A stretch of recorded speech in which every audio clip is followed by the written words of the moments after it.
ಸುಬಿ ಬೆಳೆಸಿದಲ್ಲ, ಬೆಳೆದಿದ್ದು, ನುಗ್ಗಿದ್ ನಾವು, ಹೊಡೆದಿದ್ ನಾವು, ಬೆಂಕಿ ಹಚ್ಚಿದ್ ನಾವು, ಅದ್ರಲ್ಲಿ ಜೋಳ ಬೇಯಿಸ್ಕೊಂಡು ತಿಂದವ್ರು ನೀವು. ಅಂಕಲ್ ಹೊಡಿತೀನಿ ಸುಬಿ. ಯಾವ ನಿಯತ್ತಾಗಿ 100 ರೂಪಾಯಿ ದುಡಿತಾನೋ ಅವನೇ ಕಿಂಗು. ಯಾರನ್ನು ಕೀಳಾಗಿ ನೋಡಬಾರ್ದು.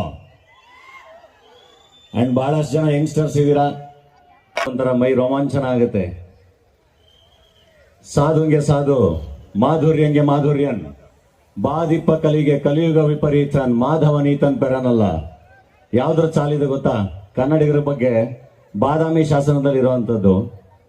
ಇಮ್ಮಡಿ ಪುಲಕೇಶಿ, ನನಗೆ ನನ್ನ ಹೈಸ್ಕೂಲಲ್ಲಿ ಇಮ್ಮಡಿ ಪುಲಕೇಶಿ ಬಗ್ಗೆ ಓದಿದಾಗ ದಕ್ಷಿಣ ಪತೇಶ್ವರ, ನರ್ಮದಾ ನದಿ ತೀರದಲ್ಲಿ ಹರ್ಷವರ್ಧನ, ಉತ್ತರ ಪತೇಶ್ವರನನ್ನ ಸೋಲಿಸಿದಂಥ ಪರಮೇಶ್ವರ ಇಮ್ಮಡಿ ಪುಲಕೇಶಿ.